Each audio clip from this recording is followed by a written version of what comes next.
شام کے سائے دھیرے دھیرے چھت پر اتر رہے تھے۔ کھڑکی کے پار سے بارش کی بوندیں ٹپک رہی تھی اور زویا کمرے کی تنہائی میں بیٹھ کر کافی کا خالی کپ کھول رہی تھی۔ وہ اکیلی تھی، یا شاید اکیلو محسوس کر رہی تھی۔ اسے شوہر سے شکایت نہیں تھی، مگر سکون بھی نہیں تھا۔ اور ایسے ہی لمحے میں دروازہ کھلا۔ بھابھی، ایک نرم سی آواز نے اسے چونکا دیا۔ زویا نے سر اٹھایا تو سامنے آیان کھڑا تھا، اس کا دیور۔ نہ جانے کیوں ہر بار جب آیان کمرے میں آتا ہوا کی چال بدل جاتی۔ نہ وہ کچھ کہتا، نہ زویا کچھ بولتی، مگر آنکھوں کی ایک چپ زبان تھی جو ہر روز بولتی تھی۔ آیان کی نظریں اور زویا کا بے بس دل۔ آیان کی نظریں زویا کی بند انگلیوں پہ ٹکی ہوئی تھی۔ کافی ٹھنڈی ہو گئی لگتا ہے، اس نے مسکرا کر کہا۔ زویا نے ہلکے سے مسکرا کر پپ رکھ دیا۔ بس یوں ہی بیٹھے بیٹھے وقت کا پتہ ہی نہیں چلا۔ آیان اندر آیا، اس کے قریب صوفے پر بیٹھا۔ فاصلے محفوظ تھے، مگر کشش ہر حد پار کر چکی تھی۔ زویا کے گیلے بال اس کی گردن پر جھول رہے تھے۔ آیان کی نظریں ان بوندوں کی طرح اس کی جلد پر پھسلتی جا رہی تھی۔ وہ پہلی چپ لمس جو لفظوں سے زیادہ بول پڑا۔ آپ کو کبھی کبھی خود کا بھی خیال رکھنا چاہیے، آیان نے نرمی سے کہا، اور اس کے بالوں سے ایک قطرہ اپنی انگلی پر سمیٹ لیا۔ زویا کا دل زور سے دھڑکا۔ یہ صرف پانی کی بوند نہیں تھی، یہ اس کی روح پر ایک بے باک لمس تھا جس نے ساری خاموشیاں توڑ دی تھی۔ زویا کچھ نہیں بولی، مگر اس کا بدن ہلکا سا لرز گیا۔ نہ اس نے ہاتھ پیچھے ہٹایا، نہ نظر چرائی، بس وہ لمحہ جامد ہو گیا۔ لمس جو حدوں کو چھونے لگا۔ بھابھی، آیان کی آواز جیسے دھڑکنوں کے ساتھ مل گئی تھی۔ کبھی کبھی خاموشی میں بھی کچھ سنائی دیتا ہے، کیا آپ سنتی ہے؟ زویا نے آہستہ سے اس کی طرف دیکھا۔ ہاں، سنتی ہوں، جب تم آتے ہو تو دل کچھ کہنے لگتا ہے۔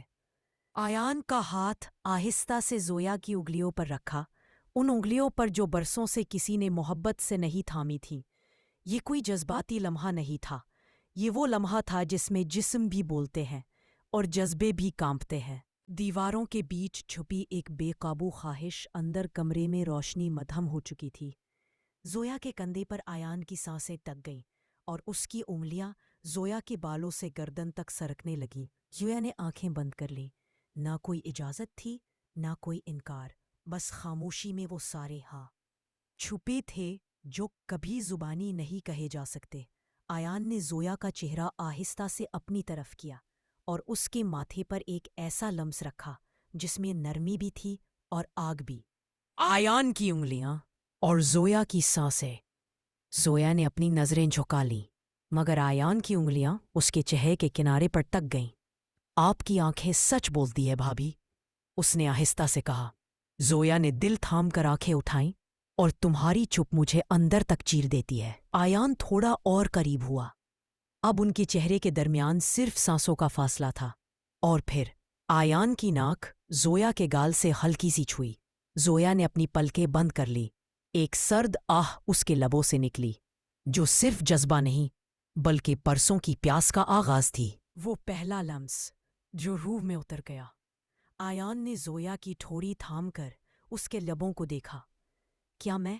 اس نے صرف اتنا کہا۔ زویا نے کوئی جواب نہ دیا، لیکن اس کی گردن کا نرم جھکاؤ خود ہی اجازت تھی۔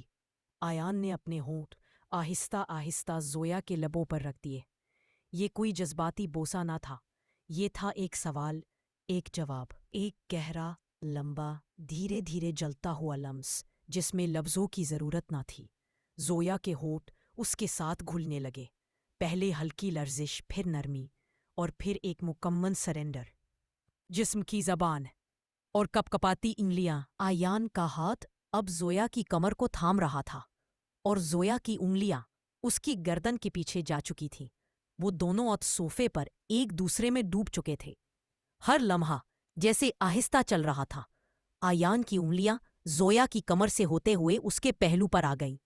زویا نے ایک آہ بھری جو شاید برسوں سے قید تھی۔ تم میرے دیور ہو، اس نے سرگوشی کی، مگر آواز میں کمزوری تھی، اعتراض نہیں۔ اور تم میری چاہت ہو زویا، آیان نے اس کے کندھے سے دوپٹہ سرکاتے ہوئے کہا۔